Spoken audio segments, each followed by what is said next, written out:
Hello everybody and welcome back to the channel. Today we have a review for the Next Wave bundle. Next Wave is the newest army joining Infinity, and it's a very interesting synthesis of both the human elements, then mixing with the combined army's involved intelligence, leading to this sort of advanced state of humanity that we've seen both with Aleph and now going into the EI's vision of what humanity's future could be.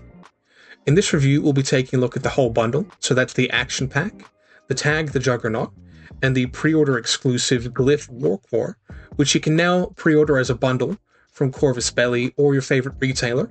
I'll have some links down in the description if you're interested in any of the products, both to some places locally and abroad. You can pick this stuff up. In this review, we'll be looking at the models both from a hobby and how they look perspective, as well as a playability perspective.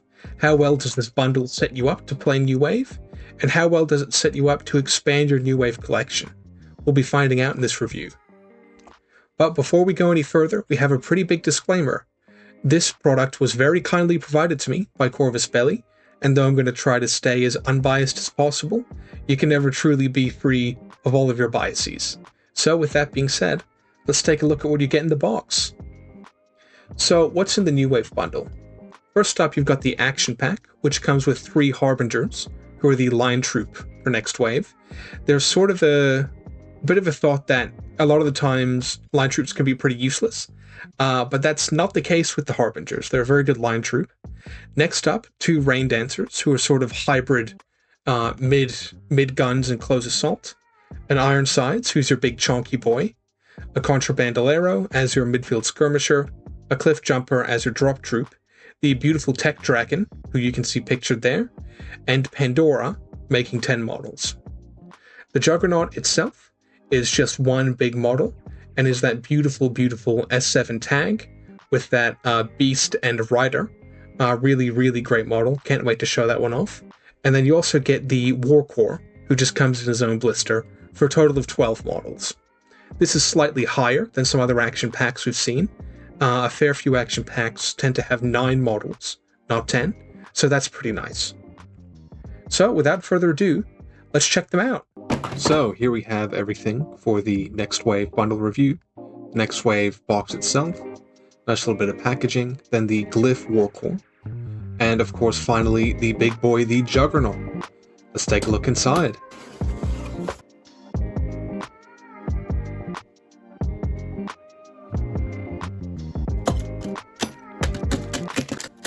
So here you've got all your lovely metal and silocast. Well, not silocast, the new Unicool material inside the action pack. And that same Unicool is used for the Juggernaut as well. What a beautiful tactical rock. We have a size comparison for the rock coming up a bit later. But this is a really nice material. It's not the old silocast, to be clear. It's the new Unicool, which is leagues better. And the Warcor, just in a few different bits and bobs. You've got the torso there, lots of cool tubes, which I really like, and then kind of his bits and bobs. So that's his legs, staff, and etc. Here we have our tactical rock for scale, with the Intruder multi-sniper rifle. The best unit of measurement, but there is this little annoying burr on the Juggernaut. Aside from that, didn't have any two major issues with construction. Here we can see the Harbingers, all 3 of them looking very lovely. You'll see the sort of motif of that kind of strange musculature pattern almost on their clothes. And they're 3 really great sculpts. I like the Hacker particularly. I think it's got a very good pose. You can also see they've each kind of got a large rucksack.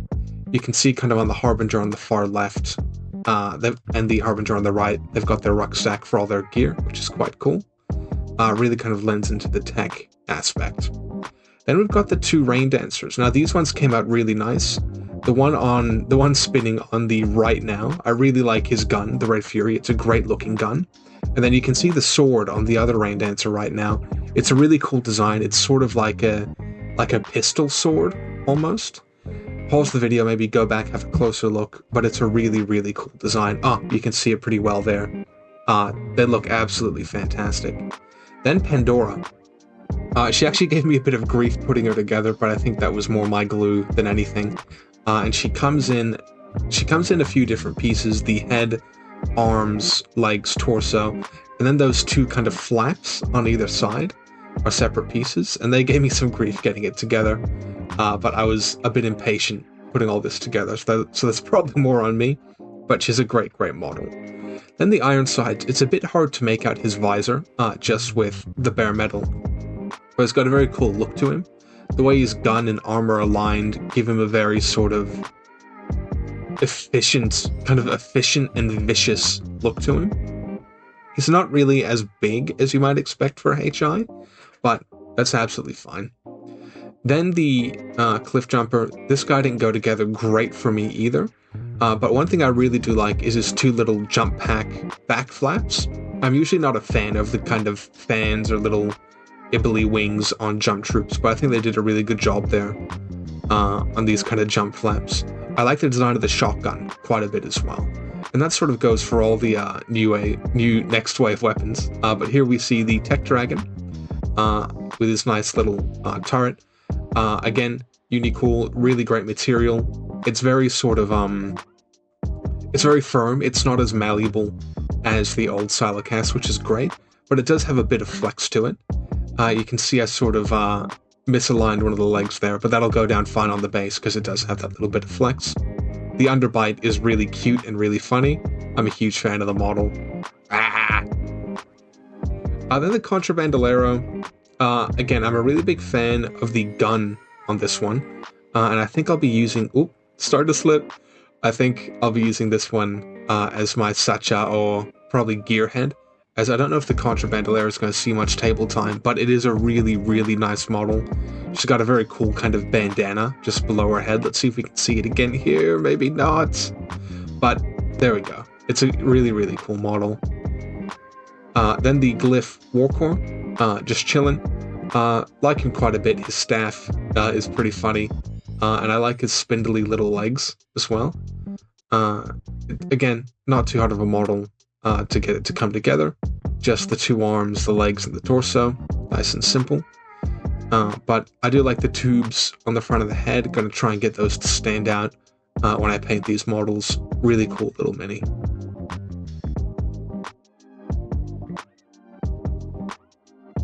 And finally, the big ticket item, the Juggernaut. So as you kind of wheel over, you can see the gun there. Mine came pretty wonky, so I had to put some firm pressure to kind of get it straight. Then the end of the barrel ended up snapping off. But re-glued that. Doesn't look too bad at all, I hope. And that'll come out just fine. And you can sort of see here, I managed to clear that burr off the blade pretty well. So I'm pretty happy about that. Now that we've had a look at those gorgeous models, let's take a look at the box's playability review. So we've got a bit of a rating guide for the units contained within the bundle. You can have a quick pause and just give a little bit of a read as to what each grade means. But without further ado, let's talk about some of my ratings I have for the units inside. So the first one, the Harbingers, a big A+. They're a very necessary unit for the faction in terms of being the faction's line troop. But we've seen other action packs with other line troops where it doesn't necessarily feel like the best inclusion.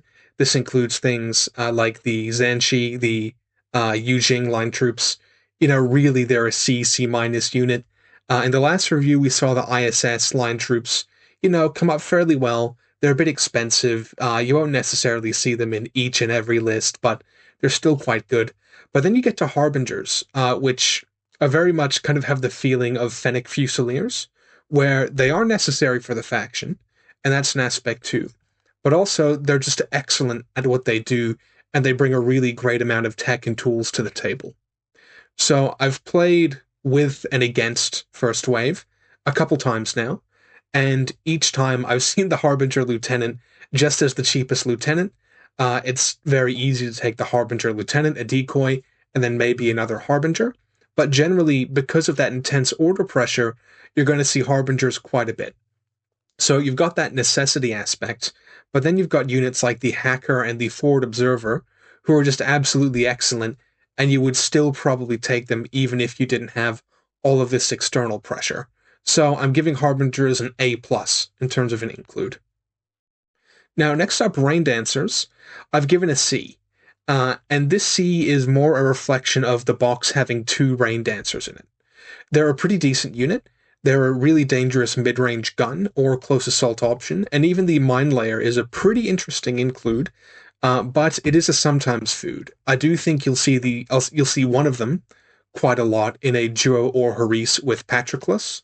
I think that's something you're going to see quite regularly, but 2 of them, I don't really see that as much. Now, if you are taking Patroclus, who, I mean, long story short, I think is fantastic. You can check my initial reaction.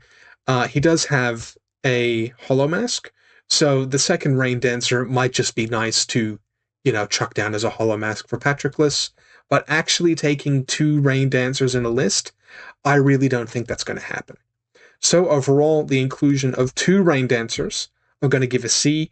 If it was just the 1 Rain Dancer, I'd probably be looking more at a B or a B-. Next up, Iron Sides, I'm going to give them a B.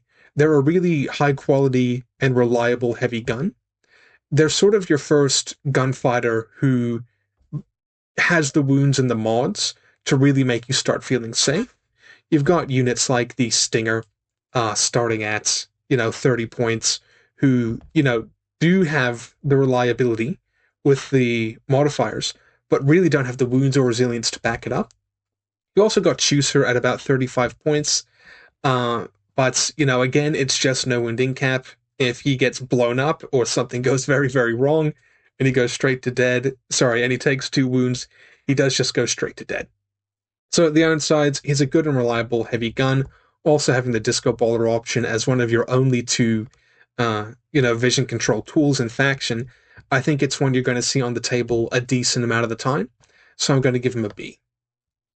Then Contrabandoleros, straight up a D, D-, F. I don't think you really have a reason to put a Contrabandolero on the table, purely just because of how good Cliff Jumpers are. If you need a fast specialist, take a Cliff Jumper. If you need a killer hacker, take a Cliff Jumper. The one thing the Contrabandolero has over a Cliff Jumper is maybe the mine layer profile, but it just that just doesn't feel good to be spending almost 30 points on that. I'd probably honestly look at the second Rain Dancer before that, or even a Gearhead and Puzzler. So I'm going to give the Contrabandolero a D. I don't think it's ever going to see the table. Now another A+ is the Cliff Jumper. Literally every list I have built, played against, or really seen has a Cliff Jumper killer hacker in it. He's just a necessary part of how the faction plays, very similar to the Banshee in Kestrel. And if you're not taking a Cliff Jumper, you're probably not going to have a great time. Your kind of on-the-ground killer hackers who are visible are fairly squishy. And if you're taking a Contrabandolero over a Cliff Jumper, I think you have to have a very good reason as to why you're doing that. Because really, the Cliff Jumper, it's just fantastic. Then next up, the Tech Dragon. And this kind of goes for both. You can very easily use it as a Steeljaw or a Blackheart. I'm just giving them a B. They're not an auto-take, but I have seen them in quite a few lists. I think they're very takeable, and that they do have a role in faction, especially the Blackhearts. But, it's not an always food, but I'd say, 40 to 50 to 60% of the time, depending on your play style, I think a Tech Dragon's going to make it in. And it's a beautiful model, so I'm going to give it a B. Then we've got Pandora, who's got an interesting A-, an A, and would be an A+ in a different circumstance, because she is an auto-take unit. I do think most of your lists should have Pandora. She's just so incredibly reliable, both in her picture game and her hacking game.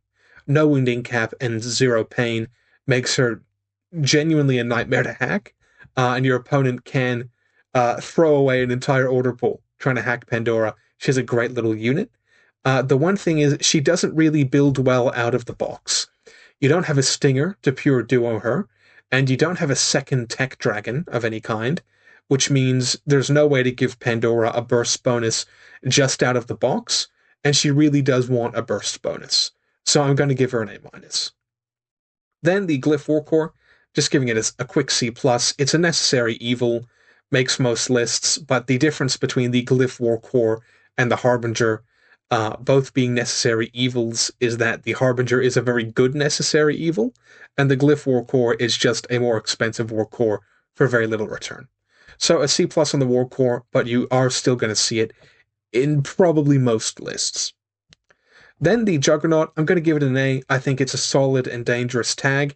It is a little bit hard to build with, but you can also use it just to proxy as a Skyhound, who's an absolute banger of a model, and I think it's a very cool model just to have in the box to be excited about.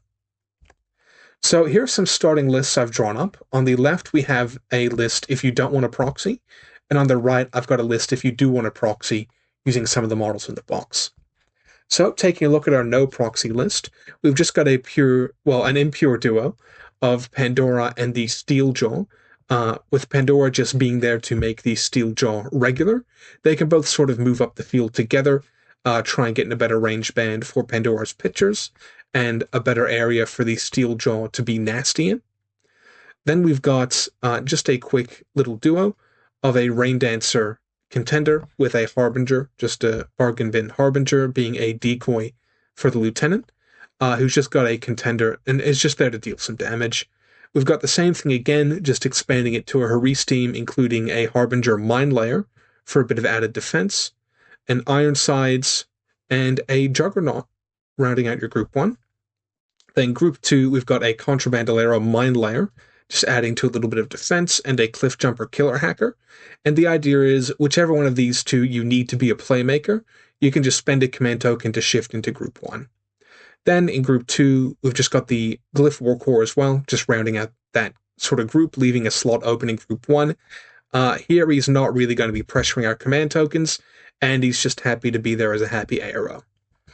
Now, I don't think this plays, and we'll get to this later, I don't think this is a great list to start off with. Your Harbingers and Rain Dancers, I mean, like, none of them are specialists there. It's sort of not doing much. So if you do want to play just the box out of the box, I'd really look at this proxy list instead. So over this side, we have the Stinger, MSV level 2 multi-marksman in a link with a Blackheart and Pandora. And the Stinger and Pandora do have that keyword with each other, so they're going to make a level 1 duo. The Blackheart is there as the other Tech Dragon, and is a really great ARO piece with the Panzerfaust. He's BS13, Mimetism Neg3 with a bonus die, and dodges really quite well. The Panzerfaust is great at long range, the Contender can catch someone as they're sort of coming in, and then offensively, the Emerat or Mind Dispenser is quite good. If you're in a really, really bad spot, or you see a good opportunity, you can even shoot the Mind Dispenser and ARO if you really need to. And then we've picked up Pandora, of course. Just the base profile didn't have the points for much more. We've held on to our Cliff Jumper Killer Hacker, as you might expect. A Glyph Warcor, just to boost it up. And then we're proxying the Ironsides HMG is going to be our Patroclus, who's got the Heavy Rocket Launcher, Pulsar, and Smoke Grenade. It's going to be in a link team with one of our Rain Dancers.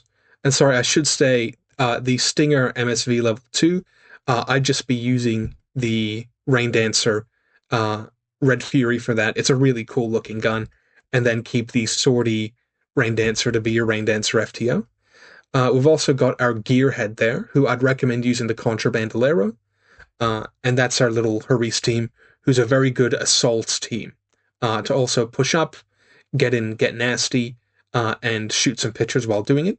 Then Group 2 is just the Juggernaut. I think the Juggernaut's still fun, and he fits kind of within the unit constraints in the list. Then we've just got a very cheap little Haris of a Harbinger Mine Layer, a Harbinger Forward Observer, and then a Harbinger BS Attack Neg 3 AP Marksman Rifle. Now, if you want, you can switch this out just to a missile launcher. We've got the SWIC and the points for it. It's just whatever you'd prefer. To note as well, Patroclus also is Chain of Command, so you don't have to worry as much about that Juggernaut Lieutenant. So let's now look at some expanded lists, and what this really is this is picking up remotes and that sort of thing. So over here with the no proxy list, we've got a R drone and Q drone, just as order generators and AROs, a Sacha, just a very cheap 6-point go-getter, Cliff Jumper, 2 Rain Dancer, 1 Rain Dancer FTO with Contender, one Rain Dancer FTO with submachine gun. Then we've got Patroclus again, a Harbinger Hacker Mine Layer, and an Ichadron rounding out that group. And again, that Patroclus team, it's going to be 4 strong. Patroclus is going to be shooting at +1 BS, as is the rest of the link. And you've got a nicer progression leading in from that, 32-inch range to that melee range. A very clean sort of rollout into that with the different range bands you've got in that team. Then Group 2, we've held on to the Juggernaut, just because we do need that very heavy backline gun. We've also just got a Harbinger Lieutenant with a Decoy Harbinger. You can just slap those on opposite sides on your DZ and say, if you want to come find them. And then Pandora, just to have a little bit more hacking in the back. Then, over on the proxy side, we've held on to the Cliff Jumper, but we've still got that Gearhead, our Contrabandolero, who we're going to be proxying as the Gearhead with a Slave Drone. We've kept the Q Drone. We've got that same proxy Stinger using the, either the Juggernaut or the Red Fury fella, Pandora, and the Steeljaw. Glyph Warcor, Ichadron, and R-Drone just for cheap orders. Then Group 2, still got the Juggernaut Lieutenant, another Ichadron, a Harbinger Forward Observer, Harbinger Hacker, and a Gearhead Tag Com, and a Satcha as well. So that's a very fun sort of Juggernaut-centered list.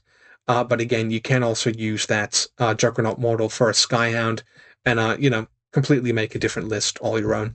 But those are some ideas on how to sort of build out from this initial box. So recommended buys, and you can kind of see it coming off the back of those lists, is just to pick up some drones and Ichadrons. It's the easiest way to get a very solid 300-point list together. And this is your R drones, your Q drones, and of course your Ichadrons. Then your Gearheads, when released, they're showing up in quite a few lists that I'm building and that I've played against.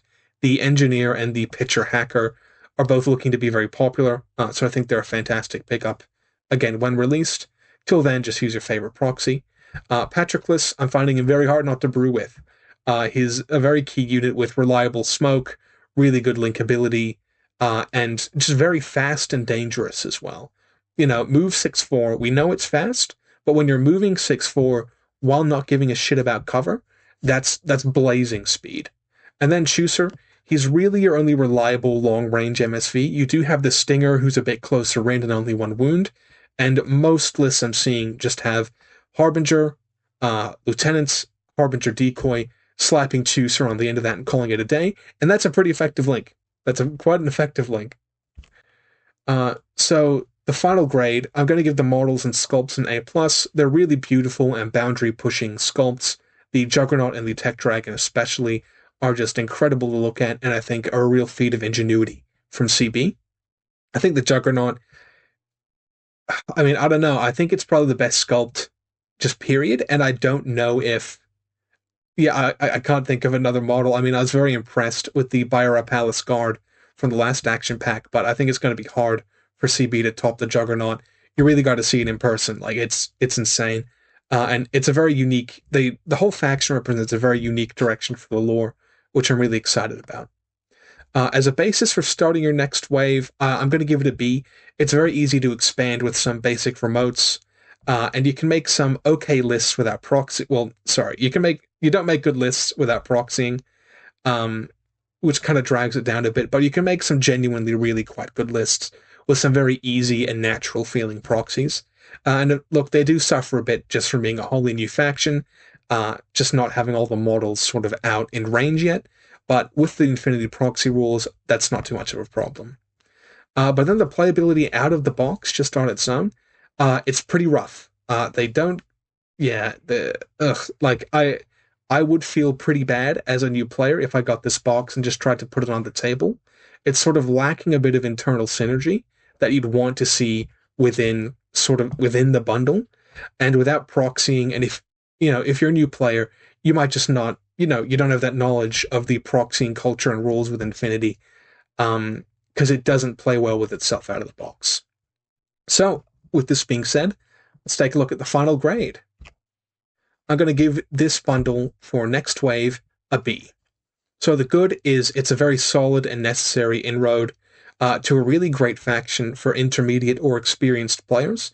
There's quite a lot going on within Next Wave, and hats off to the design team for packing so much in what really is sort of a small roster. But it's a very interesting faction. It's a very compelling faction.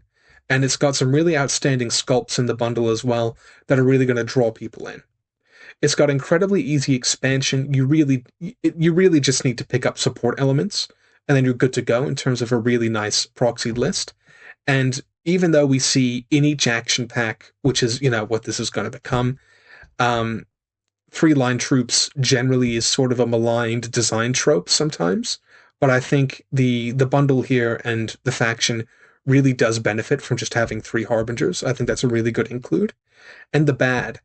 I do not think this is a good purchase for a new player. Partially because of, needing to know about the proxy stuff to be able to really get the most out of the box or not just be blown off the table. But also, I don't think New Wave is a faction that is going to be very accessible for new players. And I can see it sort of being like N4, JSA, and military orders, where it's a really cool and eye-catching box that then just filters whatever new player picks it up. The box really doesn't play well with itself. Units like Pandora not having a way to get a pure, get a burst bonus is really, really strange. And it's really a regular heavy where you don't have access to Fireteam Masters. You can turn the tech, so let's say, best case scenario, you turn that Tech Dragon regular. This bundle still comes with, after that, 3 irregulars and 2 off-the-table units. That's 5 units who aren't giving you orders. That's insane. You cannot work with that. So look, I think a couple of optimizations in the unit selection would have gone a really long way. Maybe if the character include was Patrocles instead of Pandora. Maybe if instead of 1 Rain Dancer there was a Stinger. Or, I don't know. There's a few strange decisions here that I think really make the box suffer. But overall, really happy with the box. It was a great experience putting it together, getting it on the table, and I'm really excited to paint it. If you're an intermediate or experienced player and you're looking at Next Wave, I can thoroughly recommend the box and bundle to you. But if you're a newer player, I would probably think very hard about it, maybe talk to some of your veteran players in your area, because otherwise it's a bit of a hard include to recommend. But thank you all for watching, and thank you so much to Corvus Belli for providing me with the product for this review. I hope you've all thoroughly enjoyed, as I've thoroughly enjoyed making it, and I'll catch you all soon. Bye-bye.